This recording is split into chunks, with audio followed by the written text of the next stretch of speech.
चलिए, स्वागत है आप लोगों का पुनः हमारे चैनल पर। कल हमने बताया था, कहा था कि गतिज ऊर्जा एक कॉम्प्लेक्स टॉपिक्स है। तो गतिज ऊर्जा फिजिक्स में पढ़ेंगे। Which energy the obtain due to the motion of the object is called the kinetic energy. जितने भी वस्तुएं हैं जो गतिशील होती हैं उसमें किनेटिक एनर्जी ही होती है। लेकिन यहाँ केमिस्ट्री का जो सवाल है, किनेटिक एनर्जी कहने का मतलब है कि अगर हम ऑब्जेक्ट को हीट लगातार कंटिन्यूअस देते रहें तो उनके पार्टिकल बहुत फास्टर वाइब्रेट करेंगे, बीच की दूरी बढ़ेगी और अंतराणिक फोर्स जो होता है, इंटरमोलेकुलर फोर्स जो होता है, वो टूटेगा, जिसके कारण उसके पार्टिकल्स वाइब्रेट करेंगे। तो जिस कारण से इसके पार्टिकल्स वाइब्रेट करते हैं, जिस कारण से इसके पार्टिकल सब्सटेंस के पार्टिकल वाइब्रेट्स करते हैं, उस कारण को ही हम लोग किनेटिक एनर्जी कहते हैं। The reason of the vibrates of the particles, क्या कारण है कि उसके वाइब्रेट पार्टिकल्स करते हैं। जब हम एक ह्यूज क्वांटिटी में ऑब्जेक्ट को टेम्परेचर अगर हम देते जाएं, तो चूंकि उसका दो पार्टिकल्स के बीच का जो अट्रैक्शन फोर्स होगा वह कमज़ोर होगा, बीच की दूरी बढ़ेगी और रैंडमली वह वाइब्रेट करना शुरू करेगा। तो इस वाइब्रेट को, क्योंकि इस दुनिया के यूनिवर्स की कोई भी पदार्थ मोशन में तभी आएगा जब वह किनेटिक एनर्जी को प्राप्त करेगा। तो यहाँ पर हीट के रूप में हमारा जो पार्टिकल्स है जो वाइब्रेट करता है, किनेटिक एनर्जी को प्राप्त करता है। अब डियर स्टूडेंट्स, अब है कुछ scientific regions.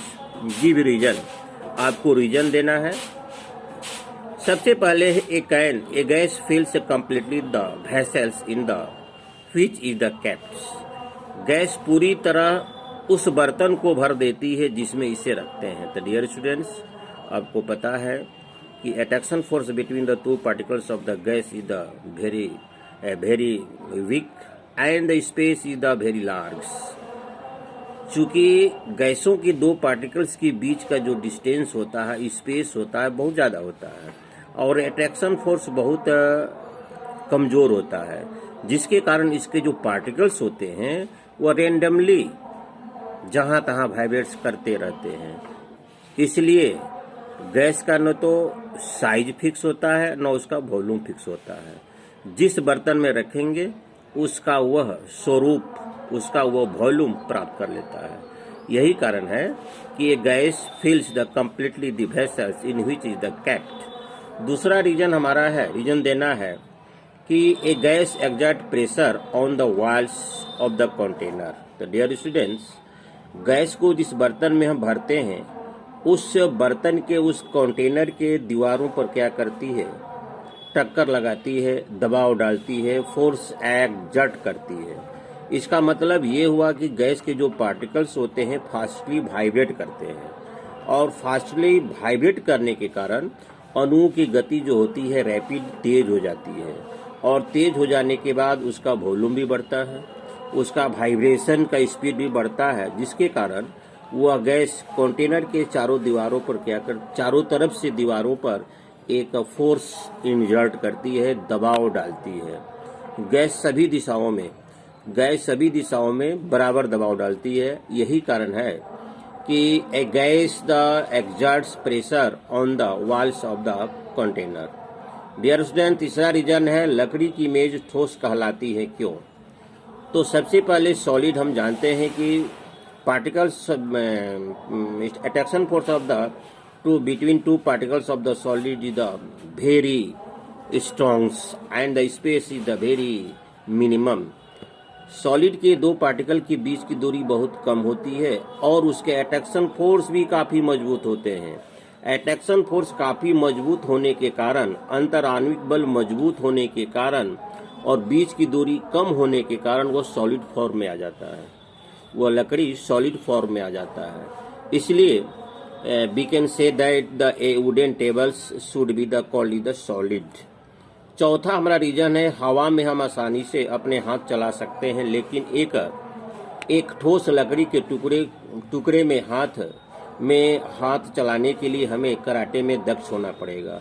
We can the easily move our hand in the air but to do the same throw a solids block of the wood we need a karate expert. कहने का मतलब है कि हम आसानी से अपने हाथ से हवा को काट लेते हैं, जैसे तैसे उसको कंप्रेस करके हटा सकते हैं। इसका मतलब ये हुआ कि पहला बात कि gas is the gases form, या उसका एक गैसीय अवस्था होता है पदार्थ का गैस। दूसरी बात है कि बिटवीन दो particles space is the very large and the attraction force is the very weak, इसलिए उसमें फ्लूइडिटी का गुण पाया जाता है। गैस में और लिक्विड में फ्लूइडिटी का गुण पाया जाता है, तो अट्रैक्शन फोर्स कम होने के कारण और स्पेस बहुत ज़्यादा होने के कारण उसके पार्टिकल जहाँ तहाँ वाइब्रेट करते हैं, उसमें फ्लूइडिटी का गुण पाया जाता है, इसलिए हम आसानी से उसे अपने हाथ से काट सकते हैं। लेकिन उतना ही फोर्स से या उससे ज़्यादा फोर्स से ही अगर एक थ्रेड्स को, एक पटरे को, एक लकड़ी को काटना चाहे हाथ से तो नहीं कटेगा, हाथ हमारा जख्मी हो जाएगा। इसलिए लकड़ी एक सॉलिड्स है और लकड़ी के दो पार्टिकल का बीच का जो जगह होता है बहुत कम होता है, अट्रैक्शन फोर्स काफ़ी मजबूत होता है और रिजिडेबल्स होता है। वह जो रिजिड टेंडेंसी का होता है सॉलिड, इसलिए उसको हम कंप्रेस नहीं कर सकते हैं, न हाथ से उसको हम तोड़ सकते हैं, न उसे काट सकते हैं। इसके लिए क्या करना होगा, हमको कराटे के एक्सपर्ट बनना होगा, या कराटे के एक्सपर्ट ही ऐसी कला को आपको दिखा सकता है। नेक्स्ट नंबर क्वेश्चन है, liquid generally how lower density the compare to the solid but you the must have the observe that the ice floats on the water, find out the why. Dear students, water एक ऐसा substance है जो तीनों form में पाया जाता है और उसमें इनकॉन्सिस्ट टेंडेंसी का नेचर पाया जाता है। इसका जब पिघलेगा तो उसका वॉल्यूम घटता है और जमता है तो वॉल्यूम बढ़ता है। ये जो वाटर ही एक है, इसमें इनकॉन्सिस्ट टेंडेंसी पाई जाती है, जल का असंगत प्रसार गुण पाया जाता है। जब पानी बर्फ के रूप में जमता है तो उसको वॉल्यूम बढ़ जाता है।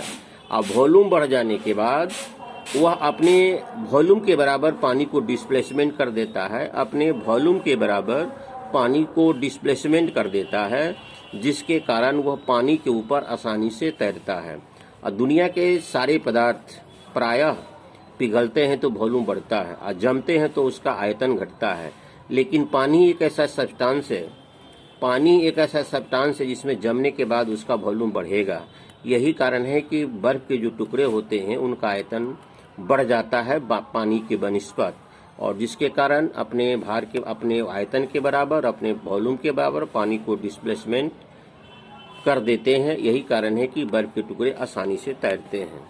डियर स्टूडेंट्स, निम्नलिखित ताप को सेल्सियस में बदलें। सबसे पहले हम लोग ये नेक्स्ट डे पढ़ेंगे कि Celsius, degree Celsius, degree Fahrenheit, degree Kelvin, degree rumours, ये ऐसे बताने से नहीं हो पाएगा। इसके लिए हमको एक रेखांकन टाइप का एक ग्राफ बताना होगा, एक रेखांकन करना होगा, एक डायग्राम बताना होगा। स्केल का केल्विन टेम्परेचर मापने का हमारे पास 4 पैमाना होता है, Reaumur, degree Reaumur, degree Kelvin, degree Celsius और degree Fahrenheit. Thank you very much.